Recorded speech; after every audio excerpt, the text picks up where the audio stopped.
Well, hey everybody, welcome into this Adobe Photoshop tutorial brought to you as always by tutvid.com. If you're new around here, my name is Nathaniel Dodson, and today we're going to do a fast 5-minute guide to retouching a photo. This is going to apply to pretty much any photo you take into Photoshop. You can take or leave the bits that you like or don't like.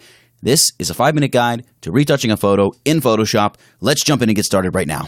All right, well, step number one is getting started with our photo, and I've got a raw photo here. It's a .dng file. Double-click to open it up in Camera Raw.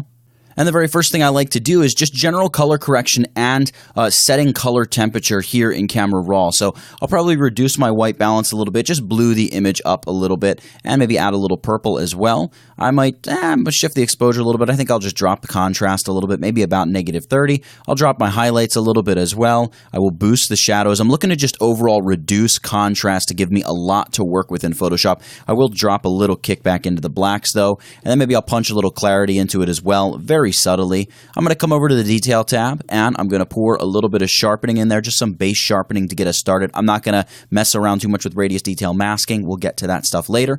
Then here in Lens Correction, I'll do a quick remove chromatic aberration and enable the profile corrections for this particular photo, really for this camera/lens. And then before we head into Photoshop, I'm going to hit the little link at the bottom of the dialog box, and I want to make sure that I'm working with a 16 bits per channel image, and I'll probably open it in Photoshop as a smart object. That's just generally how I work with my photos, and then hit Open Object to bring it into Photoshop.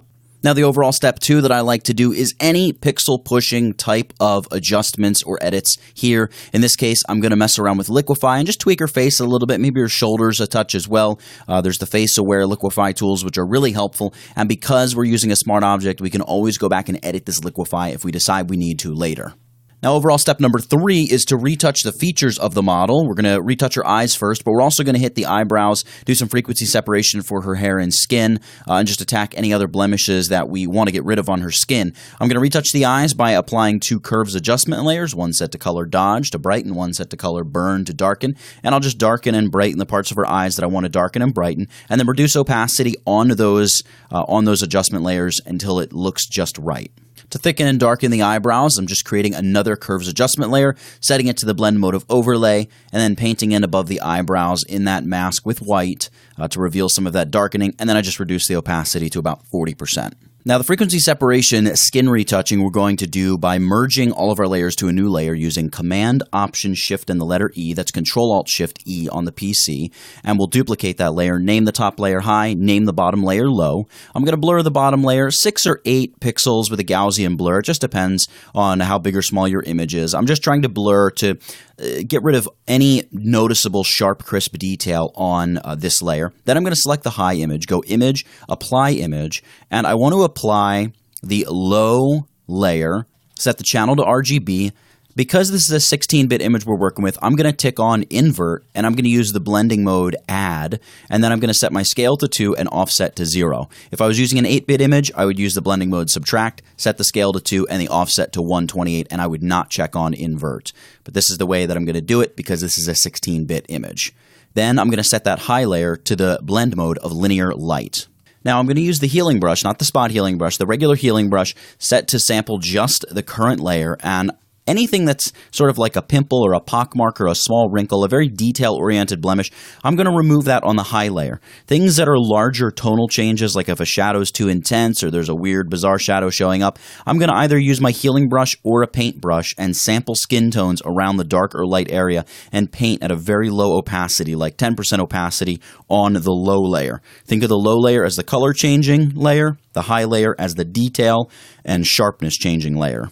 Also, a cool trick to remove a decent amount of flyaway hair is to paint with 50% gray. So set your fill color to 50% gray. Use your paintbrush tool. Paint on the high layer. Just paint over those stray hairs. And for the most part, they'll go away perfectly. Every once in a while, you're going to have to dip down to the low layer and use Clone Stamp and Clone Stamp over the area where the hair was just to replace that color and really sell the effect. And a quick little trick to build out and thicken hair, especially in areas that are a little thin. Create a new layer. Use your Clone Stamp tool. I created this little custom hair brush. You can probably find one for free online. And use the Clone Stamp tool and just stroke and dab up all around the edges to build out and thicken up the hair where it needs to be thickened up.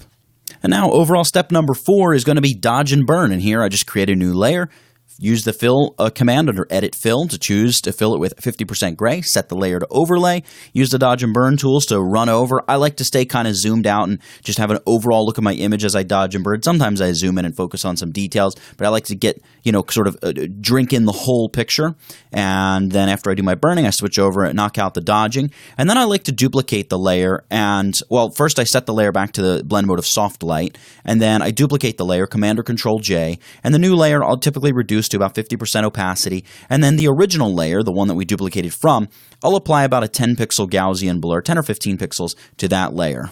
And overall, step number 5, and the final step, is going to be changing color, changing or adding atmosphere, doing sharpening, and adding some finishing grain. So I'm going to paste in a bunch of adjustment layers here, as well as a little light flare. I'm using stuff like the color lookup table to add really cool prepackaged effects. Again, utilize that opacity slider to get exactly how much of the effect you want. I'm using curves as well and going in and adjusting, brightening, pulling the black point up and adjusting shadows and things like that. I'm using another color lookup table to change the color of the background, make it a little bit more blue teal. I think it's got a nice healthy contrast with the red yellow in her skin. The flare is just the paintbrush, a huge paintbrush, dabbed a little orange in there and set it to the blend mode of screen. And I also merged all of the layers up to a new layer, Command-Shift-Option-E on the PC, that's Control-Shift-Alt-E, and then I take that layer into Camera Raw, use a nice sharpening engine they have in there, apply some sharpening, then duplicate that layer, convert it to a black and white layer, apply some high-pass sharpening, and set that layer to the soft light blend mode. And then I throw some grain on top of it all, just using a 50% gray layer, and again, applying grain using Camera Raw, and then just reduce the opacity until it looks good. And the last thing I think I want to do is change the overall toning of this just a little bit more. So I'm going to paste in a few more adjustment layers, and we can quickly take a look at a before and after, how the image looked, the raw file coming into Photoshop, and what we've got now.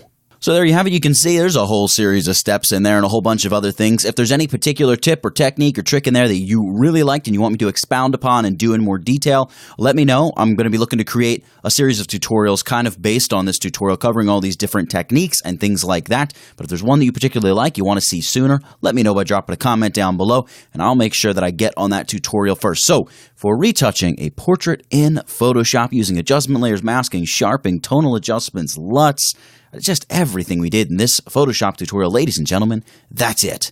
Get it, got it, good. Nathaniel Dodson, tutvid.com. I'll catch you in the next one. And before you go, make sure you subscribe to my channel for more great tutorials every day. Also, buy my course. It helps us do what we do, and this channel is supported by viewers just like you.